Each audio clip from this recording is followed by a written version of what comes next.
Back to Pink Lipstick dito sa TV5. 깊은 한숨이 그대 눈물이 나를 힘들게 하고 시간 속에 Alam niyo po, Tito, tanggap na ng pamilya ko si Gabriel umpisa pa lang. Kung papayag naman po kayo, gusto kayo makilala ng parents ko ng personal. Makilala ng personal? Kasi Alexei, makinig ka muna. Importante makausap ko muna si Gabriel sa mga ganyang bagay. Alam mo, mahalaga ang opinyon ng bawat magulang. Pero sa ganyang sitwasyon, mahalaga rin ang sasabihin ni Gabriel.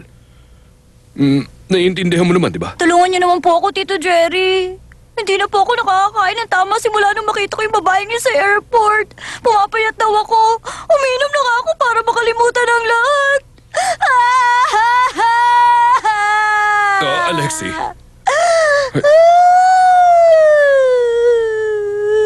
Daddy, wala pa akong oras para makipag-blind date ngayon. Ano? Nakaschedule na ngayong araw ang blind date ko? Bakit walang sinabi sa akin si Uncle? Ha? Gusto niyo pa mag-lunch ako kasama niya? Ay. Okay, sige po. Kapag may gusto ka talagang ipagawa sa akin, puro ka may sakit. Sige po, pupuntahan ko na. Ingatan niyo po palagi ang kalusugan niyo. Sige, Dad. Ay. Sandali, inayos na yung uncle ang blind date mo? Ay, nako. Malakas siya pero nagsasakit-sakitan palagi. Lalo na pag tungkol sa kasal kong pag-uusapan namin. Anong oras na? Uy, sandali. Aalis ka kahit may trabaho? Oh, late na ako sa appointment.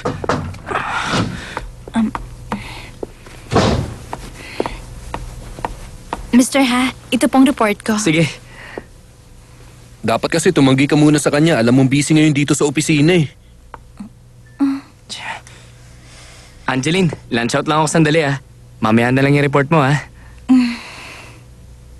Ikaw naman, Christoph. Alam kong isa ka sa magagaling na superior dito. Pero respetuhin mo pa rin ako bilang boss nyo. Sobra siya. Magdamag ako naghihirap dun sa report. Hindi nga ako natulog eh. Unahin niyo yung date. Dapat kasi nag-resign na lang ako.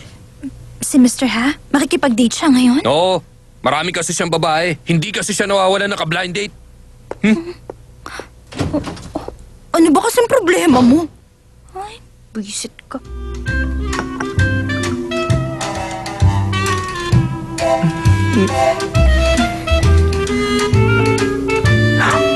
My gosh!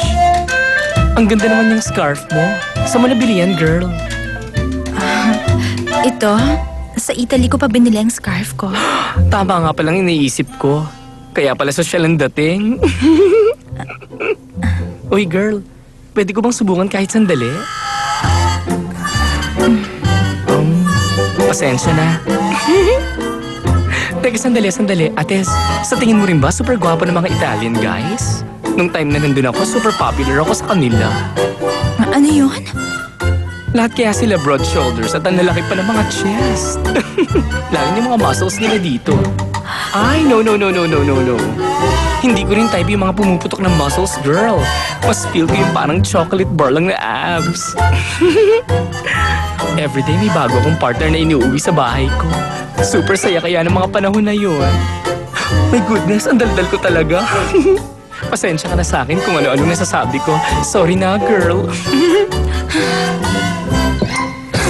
Oh, ang lamig, girl. Ano ba? Sinira mo araw ko.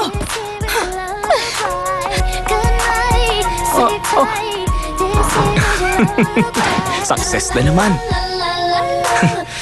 Sigurado na kakaalat to sa lahat ng blind dating club. Hoy, Gabriel ha. Ikaw ang pinakamatalino sa lahat.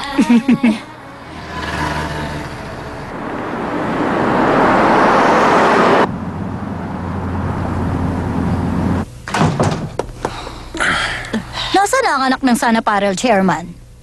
Teka, mukhang nakikilala kita. Hindi ba ikaw yung family driver nila, Andrea? Nakita na tayo minsan. Ay, oo. Masaya akong makita ka. Oo, tama ka doon. Ako nga yun. Ako nag-iisang family driver ng Sana Parel Chairman. Nagkataon din po na ako ang stepfather ni Marivic na binuntis at iniwang bigla ng anak niyo. Ay, teka, sandali! Makikiraan lang po. Ay, Diyos ko, sandali lang naman! Ganito kalit ang mundong ginagalawan natin, kaya walang sikretong hindi mabubunyag. Ha, piliin niyo sa susunod ang lolokohin niyo. Diyos ko. Ano bang gagawin ko? Sino bang dapat kong unahin sa kanila? Sandali. Ay, nako. Nasabihan mo na ba ang daughter-in-law mo? Wala na siya. Buwisit talaga. Ang bilis mong itago ang daughter-in-law mo ah. Ano bang balak niyo sa anak ko? Ano bang karapatan yung manggulo dito sa bahay ko? Ano yon? Manggulo sa bahay mo? Tumigil ka na, ha? Sobra ka na, ha? Parehong-pareho kayo ng anak mong makatipa sa gabi, ha? Sigurado akong yung anak mong malandi ang nangakit sa anak ko para makabingwit ng gwapo at may kayang lalaki, ano? Bakit hindi niyo pa sinama dito yung babae yun para nakalbo ko na ang malandi mong anak sa harap niyong dalawa? Ano? Anong sinabi mo? Ang kapal na mukha mong sabihin yan. Hay! Ay! Wala sabihin ka ba? Wala kang sabihin ka! Tama na yan! Pareho lang kayo ng maribig na yan! Sigurado naman sa panabalas sa iyo! Matandang bruha, buwisit ka!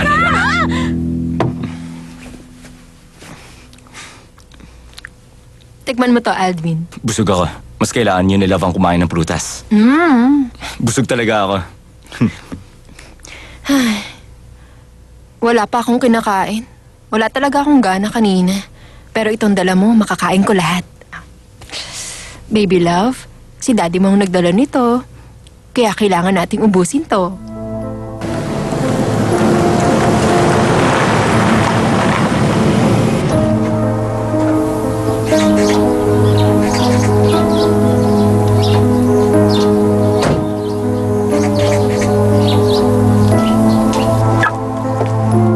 Marvick, sa tingin mo ba naririnig tayo ngayon ni Love? Oo naman. Ito kasing si Baby Love, 8 weeks old na siya ngayon. Yung puso niya nararamdaman ko na rin tumitibok. Nung una ko naramdaman yung heartbeat, sobrang natuwa talaga ako. Aldwin, gusto mong pakinggan?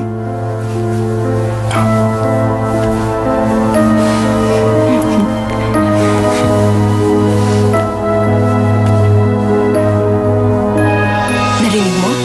Pakinggan mo.